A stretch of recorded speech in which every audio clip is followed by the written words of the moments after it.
Garantías de un linaje. Piezas en un tablero de ajedrez.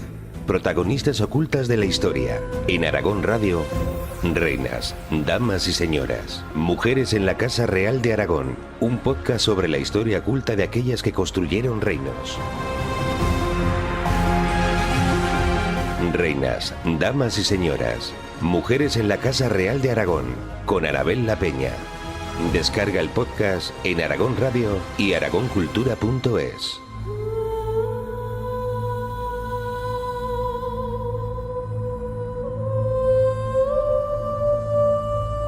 Reinas y señoras, mujeres en la Casa Real de Aragón, con Anabel La Peña y Ana Segura.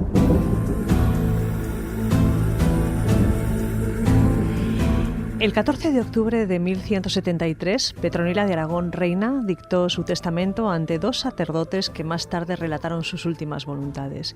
Pidió ser enterrada en la Catedral de Barcelona, ciudad donde pasó parte de sus últimos años.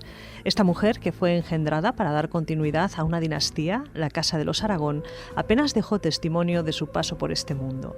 De su matrimonio con el conde Ramón Berenguer dio a luz a 5 hijos, y fue en el mismo momento del parto del primero cuando legó en testamento al hijo que naciese el reino de Aragón bajo el gobierno de su marido, un marido que nunca fue rey.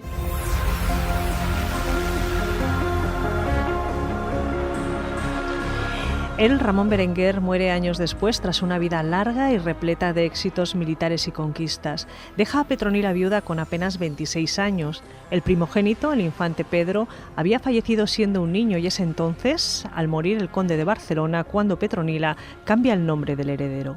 Ramón, nombre de la Casa Condal de Barcelona, por Alfonso, posiblemente en recuerdo del batallador.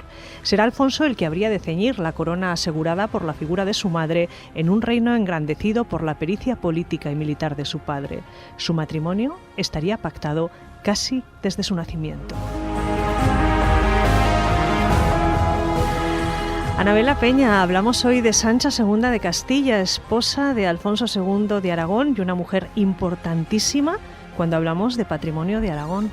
Sí, de patrimonio eclesiástico, de actualidad, porque anda que no ha hecho correr ríos de tinta. Una mujer interesante en la monarquía aragonesa, la verdad es que sí. ¿Quién era Sancha?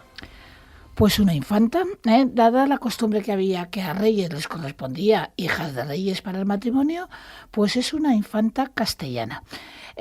Hija de segundo matrimonio, por parte de su padre, Alfonso VII, aquel que se tituló, de Castilla y León, aquel que se tituló ni más ni menos que el emperador, intentando, aunque fuera un título que no era realmente así, pero que intentaba hacerse valer como la cabeza de todos los reinos cristianos peninsulares. Es hija, por lo tanto, de Alfonso VII,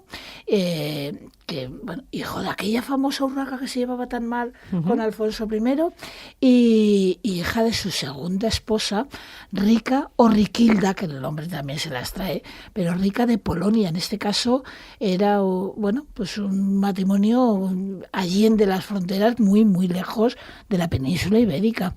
Se habían casado, primer matrimonio de Alfonso era con una hermana del conde Ramón Berenguer IV, por lo tanto cuñada de Petronila, y por otro lado el segundo matrimonio es con esta y tuvo descendencia, que es esta doña Sancha que estamos nombrando. Bueno, si quieren saber más sobre este Alfonso VII pueden escuchar los podcasts anteriores, porque allí verán el papel que tuvo de una forma transversal a lo largo de los últimos años, de los años anteriores en la historia de Aragón. Como era habitual en su época, su compromiso matrimonial se pactó cuando apenas caminaba y con un infante de Aragón, el entonces bautizado Ramón, que luego sería Alfonso II. Él tenía apenas 3 meses de edad, pero el acuerdo se hace incluso antes. Anabel, hablamos del Pacto de Lérida. Sí, el Pacto de Lérida tiene interés por varias cosas. A lo largo del siglo XII, desde mediados del siglo XII, Aragón y Castilla fueron pactando distintos asuntos políticos, entre otros la futura expansión de ambos reinos, los que tirarían hacia conquista de Andalucía cuando fuera, otros la conquista del Levante, que era la que se nos asignó a nosotros. El primero de ellos que tenemos conocimiento es el llamado Tratado de Tutillén o Tudegén en 1151. Después hubo muchos más, el de Cazola, el de Elmirra, muchos más, pero el Pacto de Lérida que estás mencionando se pacta precisamente simplemente una ratificación. Y conllevaba además una cosa, además del posible reparto de las áreas de influencia en la península ibérica, se pacta también otro elemento, y es hacer desaparecer a Navarra. Es decir, qué dentellada le daría Castilla, qué dentellada le daría Aragón. Ten en cuenta que no hacía tantos años Navarra había estado unida en nuestra misma monarquía. Por lo tanto, se separó en 1134, no habían pasado apenas más que 20 años. Y durante todo el siglo XII hicimos estos pactos que ya no tuvieron ningún éxito. En ese sentido, no hicimos desaparecer a Navarra ni unos ni otros, pero era esta la política que se llevaba. Y además conlleva el matrimonio de una criatura de 2 o 3 años, que es ella, Sancha, con el primogénito, un crío, como has mencionado, de meses, y se firma en ese pacto de heredad.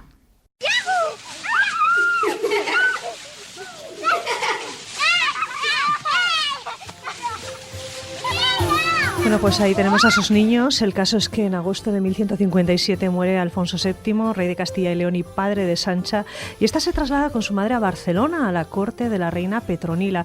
Ya vimos que Petronila de Aragón pasó su infancia en Castilla. ¿Esto era normal, Anabel, sacar a estos infantes del reino y mandarlos a otras casas a criarse? Sí que era normal cuando había esos pactos matrimoniales, porque cada corte tenía su protocolo, sus costumbres. Empezábamos a diferenciarnos en el idioma. No era tan diferente el aragonés que se estaba gestando del castellano, pero no era exactamente igual. Por lo tanto, convenía que fuera recibiendo un aprendizaje, fuera ejecutando un aprendizaje de cuáles sean las costumbres en la corte aragonesa o en la corte castellana. Y además, cuando dijimos el caso de Petronila, pues es que era una criatura sin madre. En este caso, vemos una situación que me gustaría precisar un poquito. Riquilda es la segunda mujer.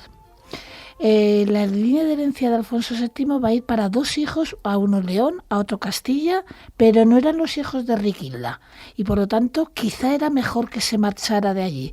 Y como estaba prometiendo los esponsales para su hija, Sancha, pues se instaló aquí. Luego se marchó y hizo otras cosas, la tal mujer de Polonia. Pero en este caso, si hubiera sido un hijo el que se hubiera quedado a gobernar en Castilla o en León, se hubiera quedado allí.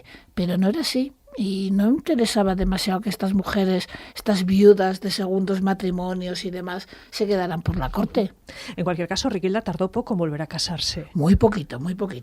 En este caso, sabemos que se casa, iba a decir con Tolosa, es decir, con un personaje con el condado de Toulouse o de Tolosa, y aún contraerá un tercer matrimonio más tarde con Toulouse. En este caso era una zona que nos venía muy bien, y siempre hay esos familiares.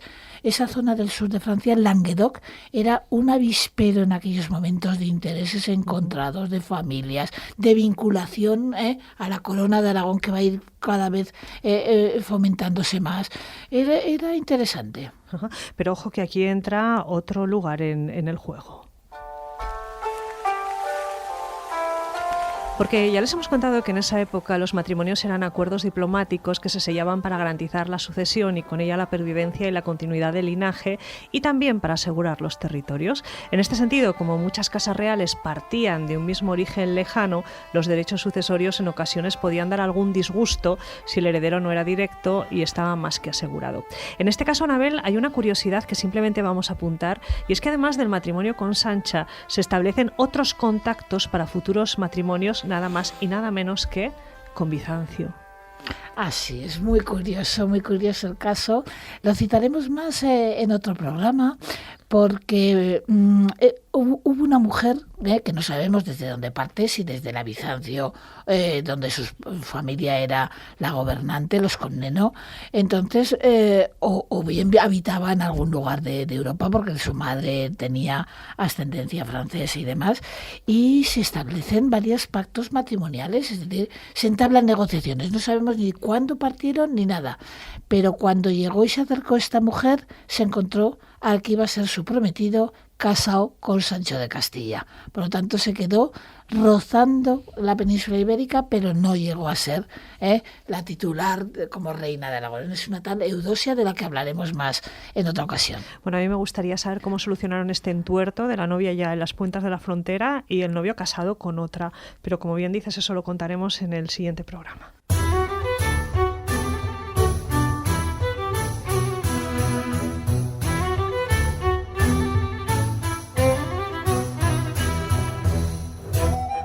Reinas y señoras, mujeres en la Casa Real de Aragón.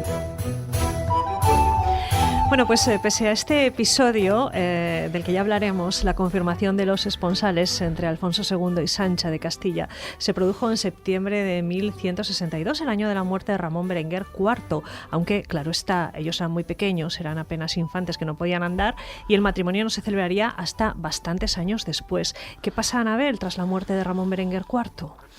Bueno, pues deja un crío de 5 años de vida, tuvo que ser supervisado por su madre, por una junta, llamémosle así, de nobles catalanes, aragoneses, que un poco supervisarían la situación, y definitivamente ya se celebra el matrimonio, pues en 1174. Ahora, sabemos que se situó el matrimonio aquí en Zaragoza. ¿Dónde? Lo lógico es pensar en la SEO, pero la SEO era una mezquita reconsagrada. Quizás ese fue el punto de partida para empezar a hacerla más católica, por llamarlo de alguna manera, que empezaran ya las obras, o poco más tarde, en torno a esa fecha, las obras de la SEO románica que ha existido y de la que tenemos algunos testimonios. De los 5 ábsides que tuvo, quedan 2 muy sobrios al exterior, son más de finales del siglo XII, pero tenemos una maravillosa decoración románica al interior, tras el altar mayor, tras el retablo principal, que se puede entrar por la sacristía, pero es más difícil el acceso, y quizá pudo ser este el acontecimiento que fue el detonante, es decir, no una vieja mezquita, por muy consagrada que estuviera, y sí un edificio más acorde con el cristianismo. Y luego hay que plantear otra cosa. Celebración tuvo que haber una infanta castellana con un rey aragonés. ¿Y dónde? Pues posiblemente fue en la SEO, en la Aljafería. Posiblemente ese viejo palacio musulmán era el edificio más soberbio que había en aquella Zaragoza. Por lo tanto, por lógica, tenía que dar muy bonita la boda en los jardines de la Aljafería. Por lo tanto, pudo ser allí perfectamente, pero no tenemos nada documentado, Bueno, lo que sí que tenemos documentado es, evidentemente, las capitulaciones matrimoniales. Ese mismo día, y como era costumbre, su marido la dotó con diversos bienes a su favor en Aragón. Se conserva el documento de Donationem Propter Nuntias o esponsalicio. Vamos a escucharlo. Yo, Alfonso, por la gracia de Dios, rey de los aragoneses, conde de los barceloneses y marqués de Provenza, doy por las nupcias o esponsales contigo, Sancha, mi esposa, reina ilustrísima, bienes en Monclús, Barbastro, Pomar, Tamarite, Naval, Zaidín, Mequinenza, Bolea, Cuarte, Tierz y Pina, y te doy Almonacid y Alfamén. Todos estos castillos y villas, con todos sus términos y pertenencias, te doy en el reino de Aragón, con todo lo que yo tengo o debo tener. ¿Qué implicaban estas donaciones? Bueno, pues que las rentas que se produjeran en esas tierras, castillos, villas, con sus campos, con sus términos y demás, pertenecían directamente, eran asignados a los gastos que pudiera tener Sancha para sus cometidos. Pero no solamente son las aragonesas, se han citado en esta parte del documento, se mencionan lugares como Monclús, como Barbastro, como Pomar, pero también hubo concesiones en tierras de Cataluña. Ten en cuenta que en estos momentos Alfonso era, por parte de padre, conde de Barcelona, por parte de madre, rey en Aragón, y por lo tanto podía disponer de los bienes en uno y otro reino. Además, creo recordar que le dota con Rosellón también. Hay alguna dotación de bienes en ese. Rosellón se vincula a Aragón en esos momentos. Mantuvimos una política a ambos lados del Pirineo durante mucho tiempo, y bueno, pues podría hacer esas dotaciones que estamos mencionando en aquella situación. Era lo lógico.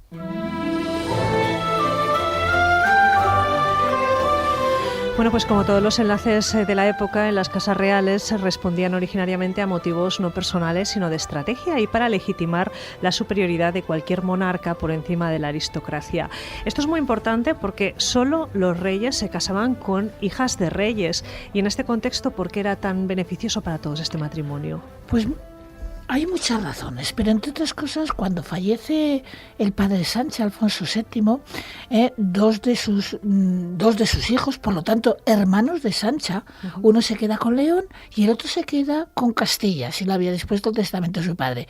Luego, con dos reyes peninsulares teníamos relación fraternal. Sancha es hermana de ellas. Cuando fallezca tempranamente el rey de Castilla, será con su sobrino, es decir, nos vincula estrechamente. Y además, por otro lado, una de sus hermanas, creo recordar, se había casado con el rey de Navarra, es decir, que prácticamente todos los reyes peninsulares, no puedo controlar en estos momentos, no me viene a la cabeza si Portugal también está unida matrimonialmente a la casa castellana, pero no sería de extrañar. Por lo tanto, nos solucionaba una serie de alianzas importantes. Bueno, y pese a todo esto, Anabel, algunas de estas uniones eran felices, y este podría ser el caso de Alfonso de Aragón y Sancha de Castilla. Más de 20 años de matrimonio, muchos hijos y continuas, muchos hijos, lo vamos a contar ahora, y continuas muestras de afectos documentadas. ¿Qué sabemos de esta unión? Sí, este es un matrimonio que da la impresión, por los calificativos que se utilizan en los documentos y demás, la llama mujer preferida, etcétera, dilecta esposa, quiero decir, se le escapan a la Cancillería y no suelen ser notas muy habituales que expresen sentimientos, y es un matrimonio que dura 22 años por lo menos, que da lugar a 9 hijos que conozcamos, igual si nació alguno más, tanto masculino o femenino, que no tengamos constancia. Algunos fallecieron temprano, pero sí tenemos 9 vástagos, algunos, insisto, como digo, fallecieron y otros jugaron papeles importantes. Por lo tanto, sí queda la impresión de que este matrimonio funcionó bien. Porque sabemos un poco la lista de estos hijos y cómo fueron, iba a decir colocados. Sí, colocados. Sí, colocados. A ver, tenemos más datos. Tenemos datos. Al mayor, a Pedro, se convertirá en el siguiente titular de la monarcasa reinante aragonesa. A otro de ellos, Alfonso, lo dejarán colocado como nuevo gobernante en el sur de Francia. A las hijas se juega el papel de siempre. Una la casaron hacia Hungría, o alguna otra entró monja, hay otro, el infante Fernando, que se le destina en un primer momento a ser monje en Poblet, un monasterio donde acabó enterrado Alfonso II, pero luego acabó siendo abad, que era mucho más importante, abad de Monte Aragón, muchas más rentas, mucho más cargo muy principal en la iglesia aragonesa. Lo que no sabemos seguro es el orden, si Constanza nació antes que... no tenemos la absoluta seguridad, pero los nombres de sus hijos sí los tenemos. Reinas y señoras. 22 años de matrimonio, muestras de afecto en la documentación, 9 hijos, pero ella, Sancha de Castilla, la reina de Aragón, por su matrimonio con Alfonso II, fue una mujer impresionante que fue mucho más allá del papel de reina consorte o madre de los hijos del rey que hemos visto en otras ocasiones, porque ella hizo muchas más cosas. Sí, fíjate, es una imagen sorprendente, por lo menos que yo conozca, no teníamos una imagen de una mujer, una reina aragonesa dirigiendo prácticamente una campaña contra las tierras de Ribagorza. Lo digo porque Zurita, que es el único que menciona este hecho, pero no dice por qué. Dice que la propia reina acude a las tierras de Ribagorza y que hay que pensar que posiblemente fue alguna pequeña insurrección nobiliaria, y encabeza la campaña. Es una imagen que no tenemos ni de Petronila, ni de Urraca, ni de Gisberga, ni de Ermesenda. De Urraca sí. Sí, bueno, pero contra su marido. Pero no contada así, vamos a escucharlo. La reina Doña Sancha se apodera de todas las fuerzas de Ribagorza. En este año, por el mes de mayo, estando el rey ocupado en las cosas de la Provenza, la reina Doña Sancha, según parece en memorias antiguas, entró en el condado de Ribagorza y se apoderó de todas las fuerzas y castillos que eran de la corona real. Hombre, no llegamos a imaginarla a caballo dirigiendo las tropas, pero sí a lo mejor en una tienda plantada allí en la Insa o en alguna localidad y dirigiendo a sus caballeros y a sus nobles aragoneses. Sí. A ver, si era una rebeldía contra la monarquía, qué mejor embajadora de los intereses del trono que mandar a la propia reina. Me parece un papel pocas veces documentado y que realmente en la Edad Media, que se llevaba todas estas cuestiones tan a rajatabla de las jerarquías y demás, podía ser una imagen contundente. Mientras tanto, a Alfonso II le interesó sobre todo la política en el sur de Francia, más que la península, que también hizo cosas. Es el fuero de Teruel, hay que adjudicárselo a él, por ejemplo. Pero es una imagen chocante y muy temprana, ¿eh? Claro. Bueno, hablando de documentación, lo que sí que es cierto también, Anabel, es que Sancha firmó muchos documentos, tanto con su marido como en solitario, y eso tampoco es lo habitual. Sí, efectivamente. No solamente, a ver, en la parte final de los documentos de esa época suele poner, siendo obispo de Jaca, fulanito, siendo obispo de Zaragoza, menganito, siendo reina de Aragón, en este caso sería el nombre de Sancha. Pero es que no solamente es eso, es que los firma. Por lo tanto, no es que sea el escatocolo final, que significa los cargos que había y demás, sino que está presente, ¿eh? Aparte que en algunas ocasiones tomó sus propias decisiones y se aparece la imagen de su trono, quiero decir, aparece su gestión documentada perfectamente, hay bastantes documentos de ella.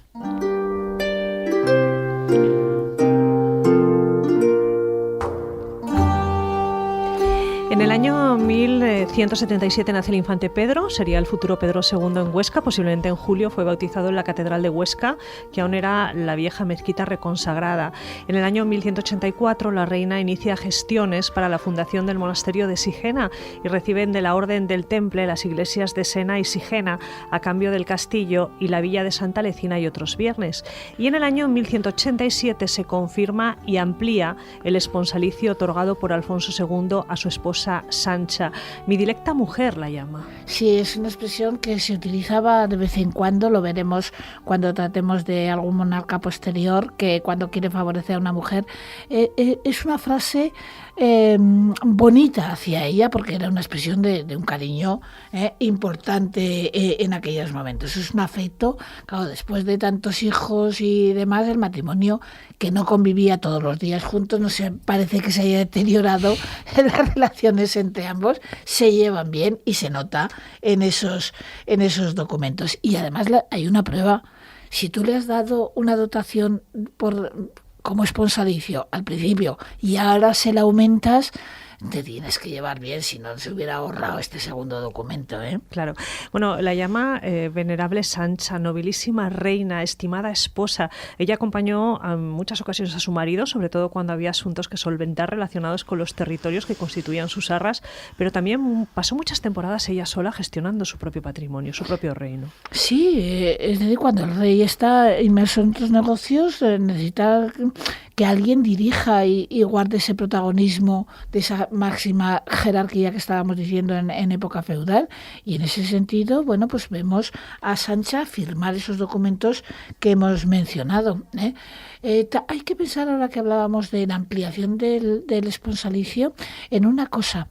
Una vez que se le habían dotado con unos bienes, como hemos dicho, pomar, barbastro y demás, el rey fue disponiendo a veces de esas propiedades que había donado a su mujer, porque necesitaba dinero, porque necesitaba compensar a alguien, porque quería agradecer a otros los servicios. Entonces, quizás sean también esa ampliación, una compensación por bienes que inicialmente estuvieron en la dote y que después habían ido un poco mermándose, ¿eh? En este caso se aseguraban.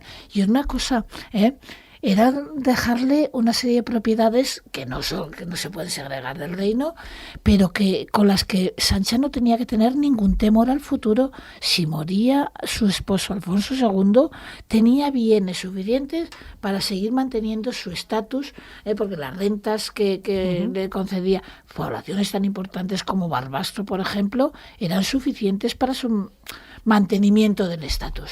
Bueno, y tenía 9 hijos, que no era poco. Reinas y señoras, mujeres en la Casa Real de Aragón.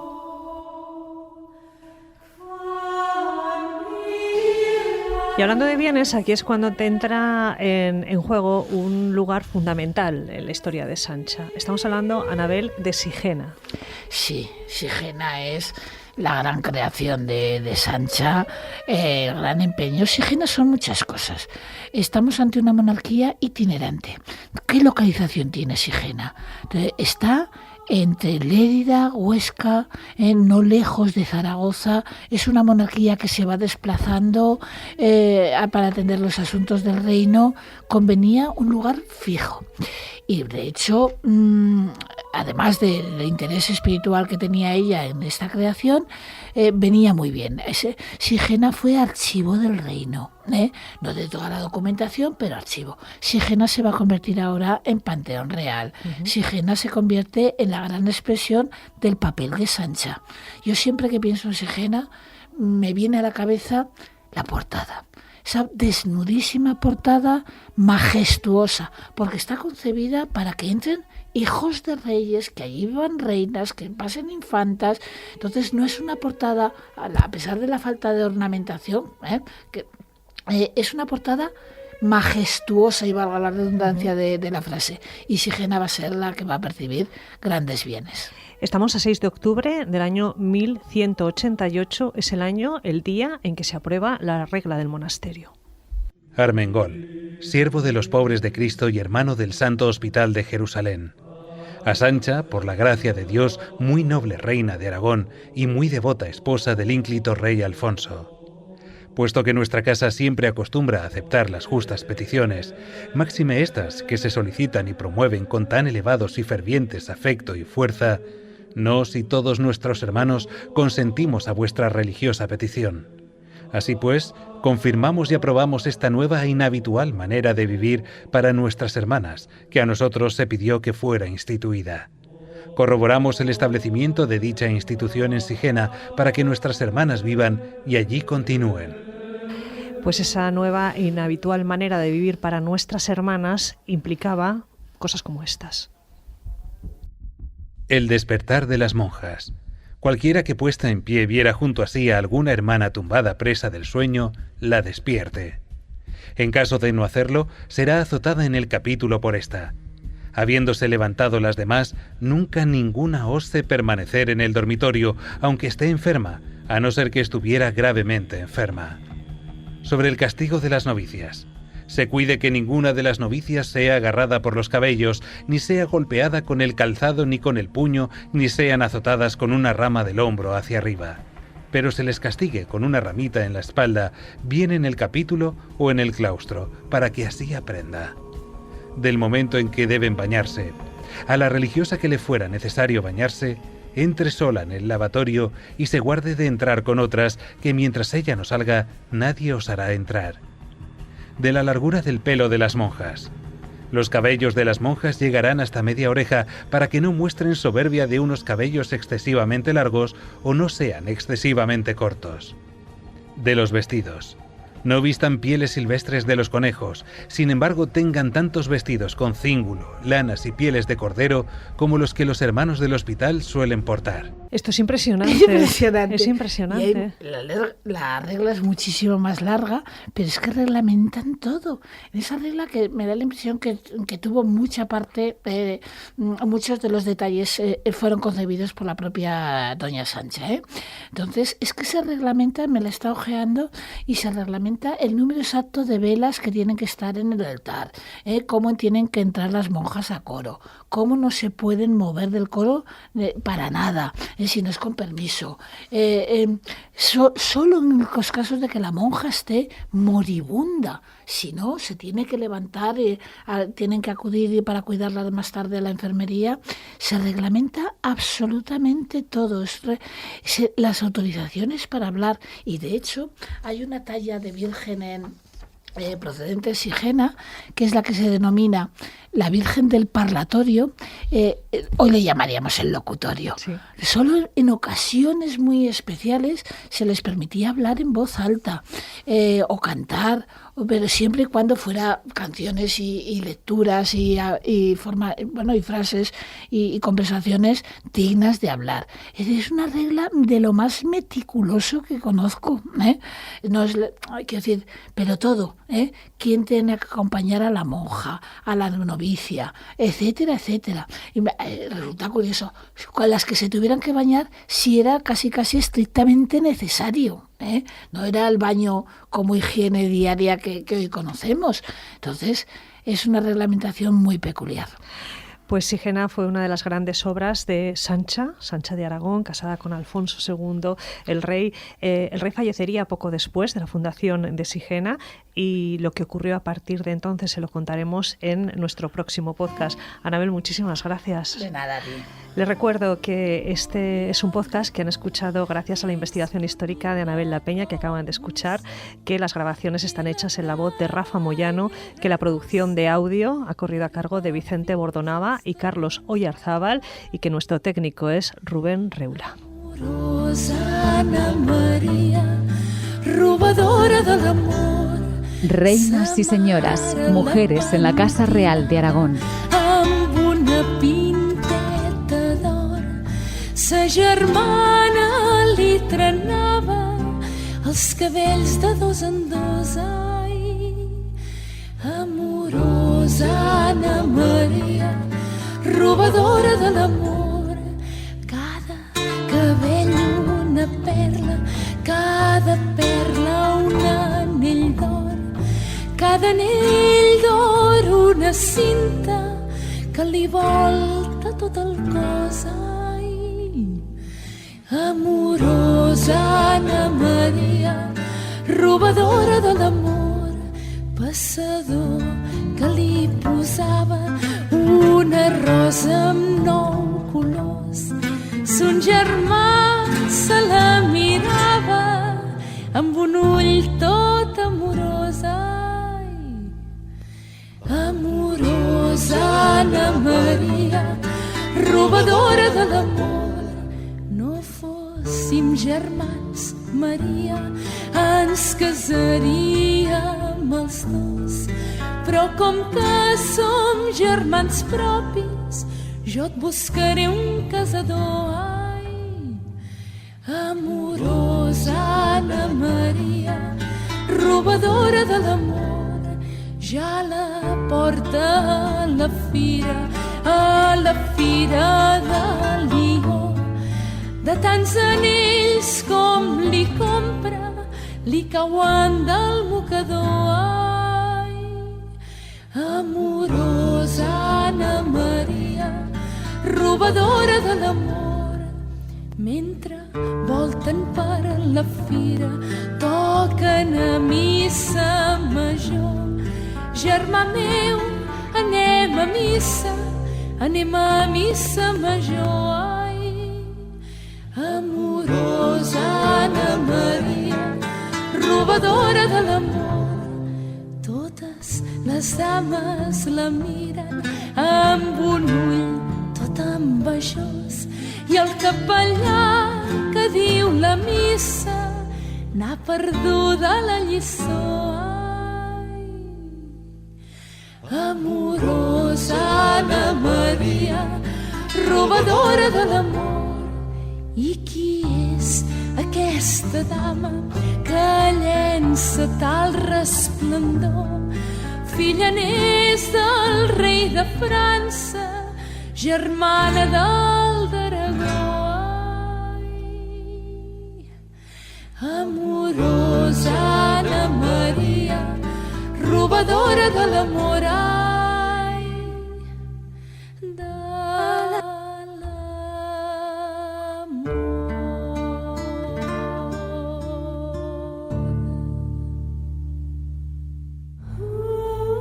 Garantías de un linaje. Piezas en un tablero de ajedrez. Protagonistas ocultas de la historia. En Aragón Radio, reinas, damas y señoras. Mujeres en la Casa Real de Aragón. Un podcast sobre la historia oculta de aquellas que construyeron reinos. Reinas, damas y señoras. Mujeres en la Casa Real de Aragón. Con Anabel La Peña. Descarga el podcast en Aragón Radio y aragoncultura.es.